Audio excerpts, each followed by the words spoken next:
I'm Lacey. I am a CVICU nurse at Nebraska Medicine.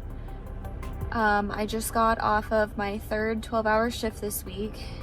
Not once this week have I been in my home unit. I have been in the COVID ICU all week, and I'm exhausted.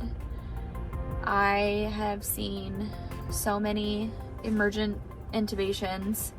I've seen people more sick than I've ever seen in my life, and they just drop so fast. And what's sad is what I would normally do on my floor is just run in and start whatever life-saving measures they need. But with COVID, I can't do that. There's so many precautions that I have to take to protect myself and to also protect my other patients that I'm caring for. So it takes me a minute to get my precautions on, and it takes me a minute to get in there. But some of these things that the patients need is emergent. I need to be taking care of them right now, and they're not getting that. They're not getting the care they deserve because of this. I have to wear this PPE to protect everybody.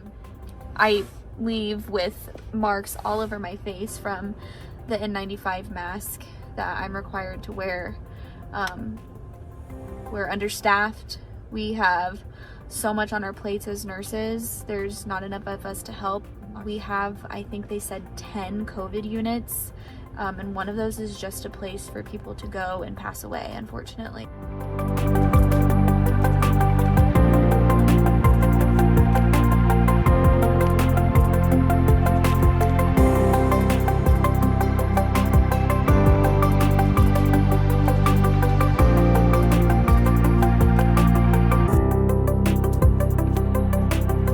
So I saw a lot of people die that I feel like shouldn't have died. Y'all, that assignment there broke me. I was put in what's called a pit. And in this pit was 8 patients, all COVID positive. My first day of orientation, I was told that whatever patients go into the pit, they only come out in a body bag. So we were in this pit, like I said, the pit, 8 patients, 8 COVID positive patients, all on vents, myself and 3 other nurses. It was always 4 nurses in there. We had 2 patients each. They were the sickest of the sick. They were sicker than any COVID patients I've ever seen. They were young. Y'all, the morgue was so full of bodies that they had ran out of room. So once the doors open to the pit, they come wheeling in a body already in a bag, lined them up with the rest of our alive patients because they had to store the body in there because the morgue was out of room.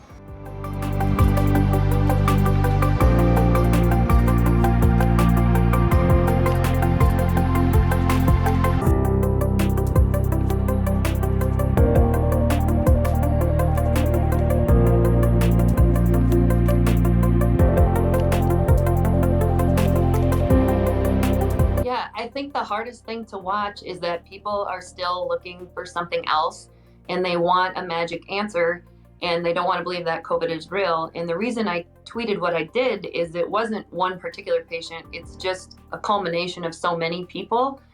And their last dying words are, this can't be happening. It's not real. And when they should be spending time FaceTiming their families, they're filled with anger and hatred, and it just made me really sad the other night. And I just can't believe that those are going to be their last thoughts and words. I think it's just a belief that it's not real, and nursing happens to be on the receiving end of that. And that's okay. We can take that. That's what you're there for. It's just in the bigger picture when you try to reason with people of, can I call your family, your kids, your wife, your friend, your brother? And they say no because I'm going to be fine. And you're watching their oxygen levels, maxed out on what we call vapotherm at 100%, and their oxygen level might be 75. That's not really that compatible with life, and we know where that's going to head. And it just makes you sad and mad and frustrated. And then you know that you're just going to come back and do it all over again. I think people look for anything. People want it to be influenza. They want it to be pneumonia. They want it to be, I mean, we've even had people say, well, I think maybe it might be lung cancer. I mean, something so far-fetched.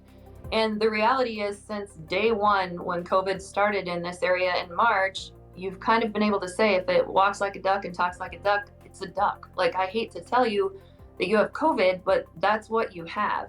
Even after positive results come back, some people just don't believe it. And so it is like, it's just a movie where the credits never roll. You just do it all over again. And it's hard and sad because every hospital, every nurse, every doctor in this state is seeing the same things.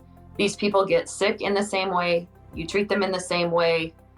They die in the same way. And then you do it over again.